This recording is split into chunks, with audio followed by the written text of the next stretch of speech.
dari kelas B9 Manajemen dengan NIM 220611020633. Tujuan pembuatan video ini adalah untuk pemenuhan tugas mata kuliah pengantar manajemen dengan dosen pengampu Dr. Imelda Welin Juliana Ogi SEMM. Pada kesempatan ini, saya akan membahas mengenai perencanaan strategis. Apa itu perencanaan? Perencanaan adalah suatu proses dalam berpikir secara logis dan pengambilan keputusan yang rasional sebelum melakukan berbagai tindakan yang harus dilakukan. Sedangkan, apa itu perencanaan strategis? Suatu proses organisasi dalam menentukan strategi atau arah serta keputusan bagaimana sumber daya organisasi itu hendak dimanfaatkan untuk mencapai tujuan dalam jangka panjang. Misi dan berbagai tujuan dalam perencanaan strategis. Yang pertama, misi. Pernyataan misi dibuat untuk panduan bekerja karyawan dan pemimpin organisasi serta membantu mengukur apakah perencanaan strategis telah sejalan dengan tujuan keseluruhan organisasi tersebut. Pernyataan misi juga membantu organisasi mendeskripsikan sasaran perusahaan sekarang dan di masa depan.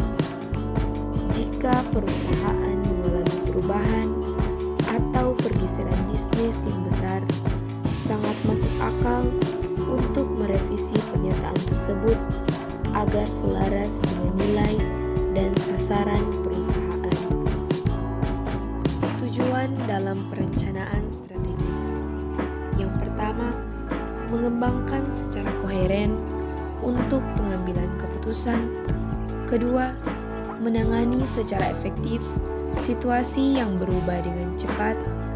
Ketiga, mengantisipasi masalah masa depan dan peluang. Keempat, menyediakan karyawan dengan tujuan dan arah untuk masa depan organisasi dan peningkatan yang jelas. Kelima, menentukan strategi atau arahan serta mengambil keputusan di suatu organisasi. Enam, bertujuan untuk mengelola kondisi saat ini untuk melakukan proyeksi kondisi pada masa depan. 7. Sebagai sebuah petunjuk yang digunakan organisasi di kondisi saat ini sampai 5 atau 10 tahun ke depan. Tipe-tipe tujuan. Parrow membagi klasifikasinya ke dalam 5 tipe tujuan menurut sudut pandang mereka yang berkepentingan, yaitu masyarakat, langganan, investor, puncak eksekutif, dan lainnya. Kelima klasifikasi tersebut yaitu: yang pertama, tujuan kemasyarakatan, berkenaan dengan kelas-kelas organisasi luas yang memenuhi kebutuhan-kebutuhan masyarakat. Yang kedua, tujuan keluaran, berkenaan dengan jenis-jenis keluaran tertentu dalam membentuk fungsi-fungsi konsumen. Ketiga, tujuan sistem, cara pelaksanaan fungsi organisasi tidak bergantung pada barang atau jasa yang diproduksi atau tujuan yang diambil. 4. Tujuan produk, berbagai karakteristik barang-barang atau jasa-jasa produksi. Tujuan turunan, tujuan digunakan organisasi untuk meletakkan kekuasaannya ke dalam pencapaian tujuan lain. Proses penetapan tujuan. Berikut adalah tahapan dan proses untuk membuat strategi planning yang efektif. Yang pertama, kembangkan asumsi. Kedua, mencari beragam cara untuk mencapai target. Ketiga, tentukan goals. Keempat, pilih action plan. Kelima, kembangkan rencana pendukung. 6. Implementasi perencanaan strategis. Manajemen by Objective atau MBO. Manajemen by Objective atau manajemen sesuai objektif adalah suatu proses persetujuan terhadap objektif di dalam satu organisasi hingga manajemen dan karyawan menyetujui objektif ini dan memahami apa posisi mereka di dalam perusahaan tersebut. Menurut Faisal Rifai, tahun 2004, manajemen by objektif atau yang berarti manajemen berdasarkan sasaran artinya adalah satu bentuk penilaian di mana karyawan dan penyedia bersama-sama menetapkan tujuan-tujuan atau sasaran-sasaran pelaksanaan kerja di waktu yang akan datang. Manajemen by objektif bertujuan untuk meningkatkan kinerja organisasi dengan merumuskan tujuan organisasi dan sasaran kerja karyawan yang berada di dalamnya. Idealnya, karyawan akan mendapatkan masukan yang kuat untuk mengidentifikasikan sasaran kerja, waktu realisasi, target, dan perkiraan output target. Prinsip di balik manajemen by objektif adalah untuk memastikan bahwa setiap karyawan memiliki pemahaman yang jelas terhadap tujuan dan sasaran organisasi, seperti halnya mereka yang memahami peran dan tanggung jawabnya dalam mencapai tujuan tersebut. 5 prinsip dasar manajemen by objektif. Pertama, prinsip penurunan tujuan dan sasaran organisasi. Meminta kepada para top level manager untuk menurunkan tujuan dan sasaran organisasi yang menjadi sasaran definitif dan rencana kerja dari karyawan yang berada di bawahnya. Kedua, prinsip sasaran spesifik per karyawan. Setiap individu karyawan dalam organisasi diberikan kumpulan sasaran kerja spesifik yang harus mereka raih selama periode kerja tertentu. Sasaran kerja dibuat sejalan dengan sasaran perusahaan pada suatu periode tertentu. Ketiga, prinsip pengambilan keputusan secara partisipasif. Sasaran kerja individu atau SKI karyawan disusun secara bersama-sama oleh individu karyawan dan manajernya. Keempat, prinsip pendefinisian periode waktu. Sasaran kerja disusun untuk periode waktu tertentu. Kelima, prinsip evaluasi kinerja dan umpan balik. Performa kerja karyawan ditinjau secara periodik untuk mengetahui seberapa dekat karyawan kepada pencapaian sasaran kerjanya. Penghargaan diberikan kepada individu karyawan yang berhasil meraih sasaran kerjanya. Penghargaan tersebut diberikan sebagai feedback atas keberhasilan. Manfaat diterapkannya manajemen by objektif.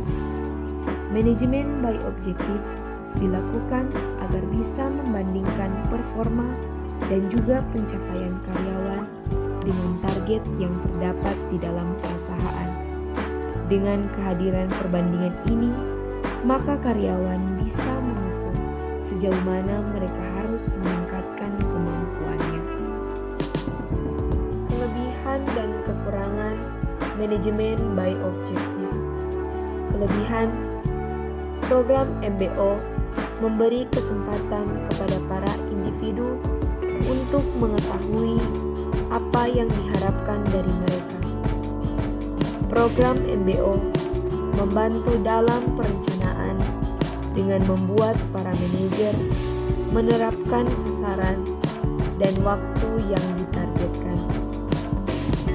Program MBO meningkatkan komunikasi antara para manajer dan bawahan.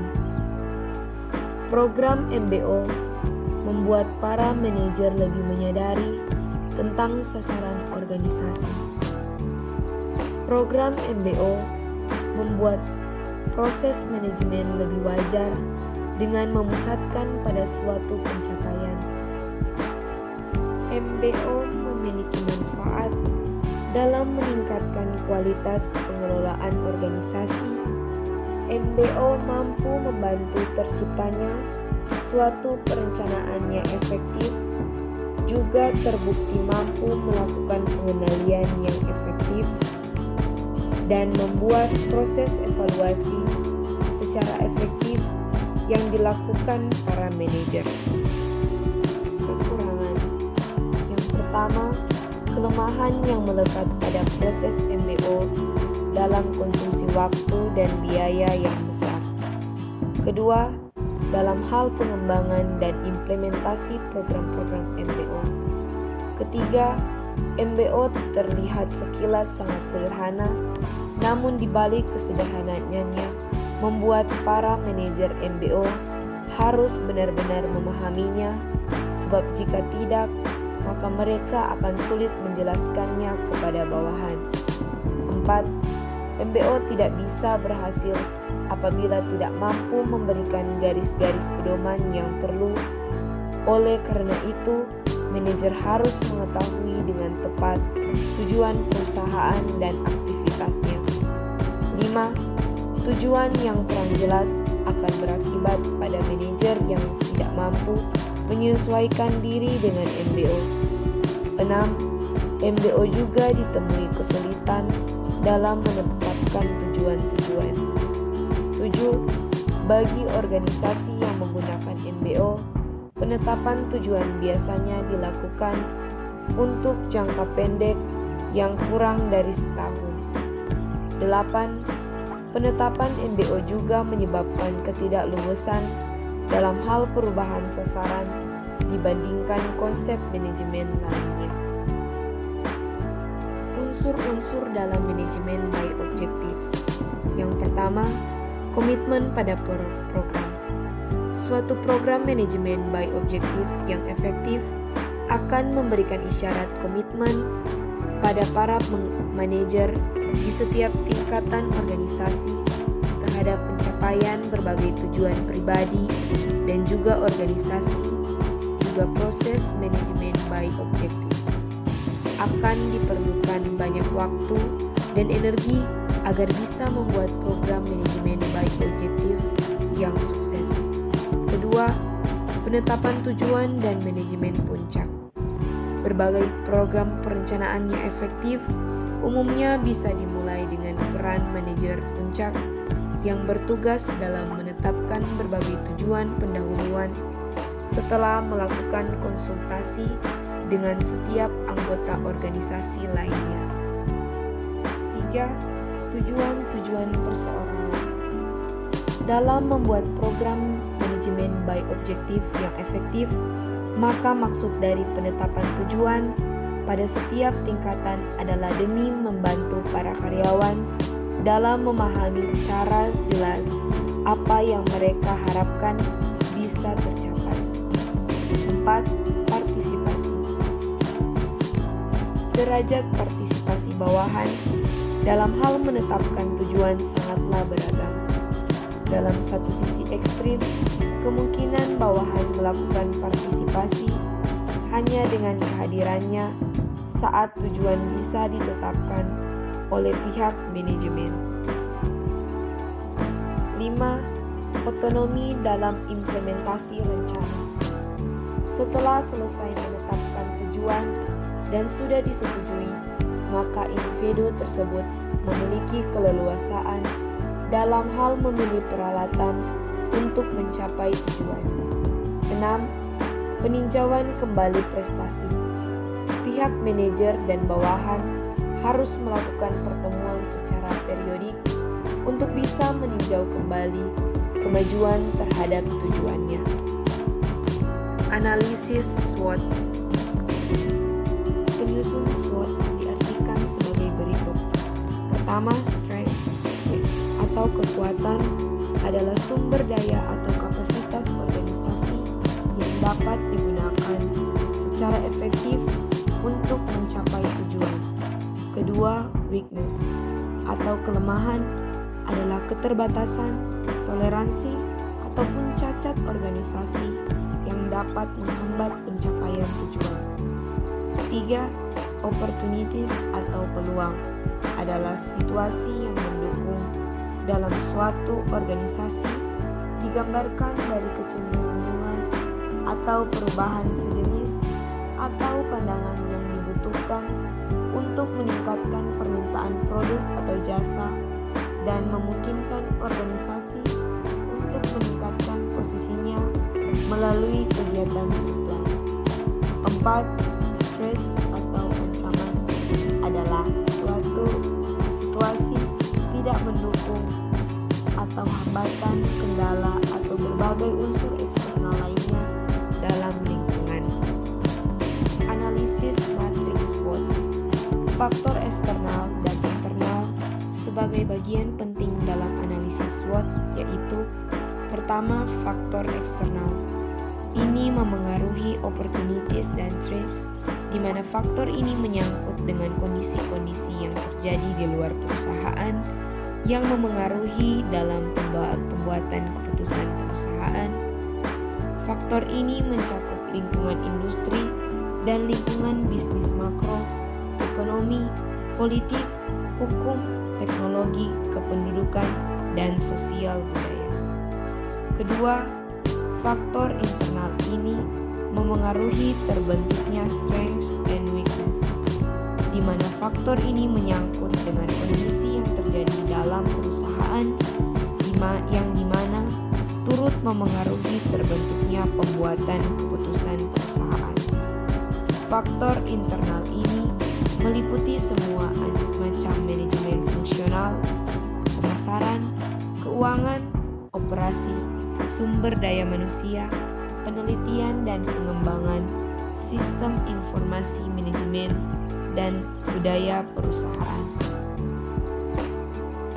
Matriks SWOT tersebut akan memperoleh 4 kelompok alternatif strategi yang disebut strategi SO, strategi ST, strategi WO, dan strategi WT. Sekian